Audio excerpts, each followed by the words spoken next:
I was driving my truck along a forest highway. Not a soul around. Only the occasional glimmer of headlights catching the roadside and the thin ribbon of fog stretching along the road. The radio crackled somewhere in the background, but even its faint sound couldn't drown out the growing unease. 3 o'clock, the dead hour. On the clock, the hands crossed in a sinister intersection, and at that moment, the engine suddenly stalled. "Damn it!" I swore, yanking the wheel. The truck stood in the middle of the road like it was rooted in place. The headlights were still on, but their beams seemed to dissolve into the thick fog. Reluctantly, I climbed out of the cab, feeling the cold air creep under my jacket. The hood opened with effort. I shone my flashlight over the engine, and it exhaled the scent of oil and metallic fatigue. Spark plug replacement.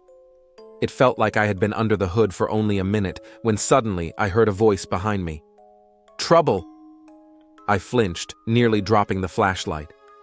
I turned around and saw the figure of a man standing in the shadows at the edge of the headlight's glow. He wore a long, worn coat and a cap pulled low over his face. "Who are you?" I asked sharply, trying to suppress the rising anxiety. "Just a passerby. I can help if you need it." I couldn't figure out where he had come from. There were miles of emptiness around. No gas stations, no houses. "Are you a mechanic or something?" But something tells me there's not much to figure out here," he replied, stepping closer. Now his face became slightly more visible. Rough features, a strange, almost amused look in his eyes. "All right, if you know what you're doing, help." I pulled a pack of cigarettes from my pocket. "Want one?" "Sure." He reached out, and I noticed his nails were dirty, as if he had been digging in the ground.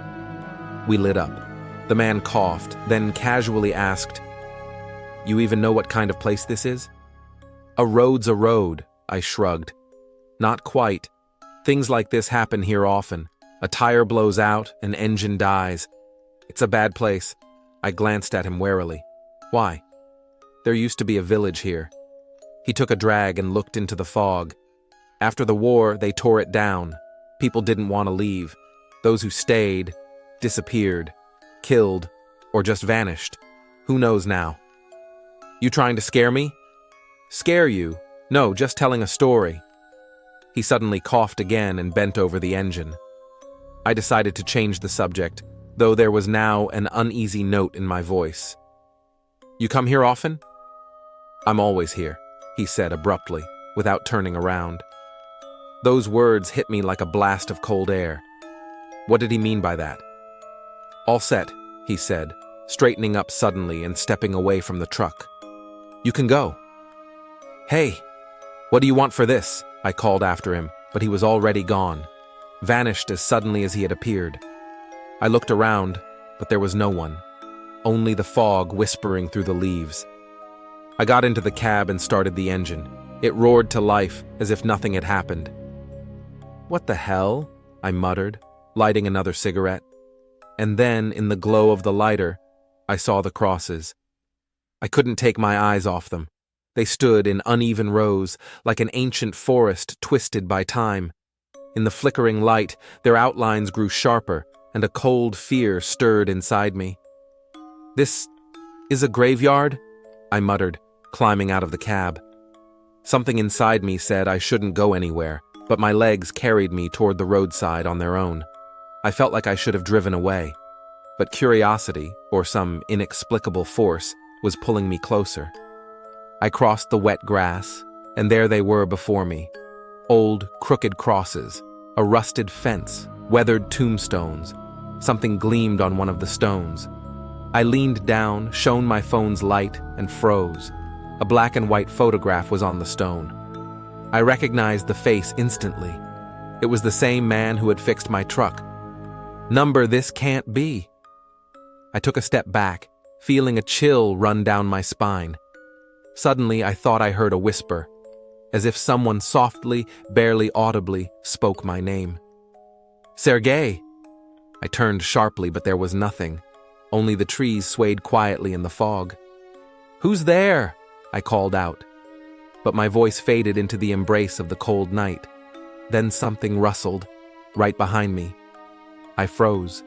Without turning, I could feel the air growing heavier. Footsteps, soft, as if someone was creeping through the grass.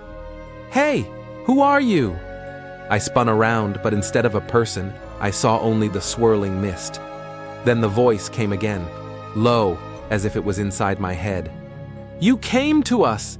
Now you will stay with us!" In an instant, I bolted back to the truck. My heart pounded. My breath was ragged. The cab seemed like salvation.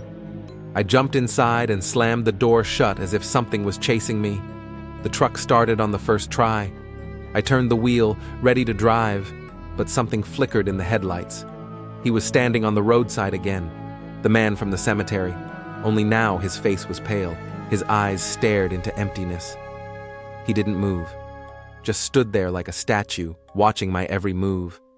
And then a voice came from the radio, soft and clear. "You won't get far!" I hit the gas. The truck surged forward. The figure vanished, but I could feel it was still there.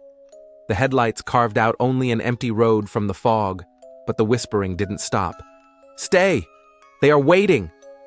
The whisper turned into laughter, low, broken, like the air itself was mocking me. The fog thickened, the headlights began to dim, and then the engine started to sputter again, and right in front of me, on the road, appeared the same man. But now his eyes were hollow. His mouth moved, repeating the same words over and over. "You are ours!" I screamed, shut my eyes and wrenched the wheel. The last thing I heard was a loud crash. By morning, the truck was found in the same place. It was empty. The driver was never seen again.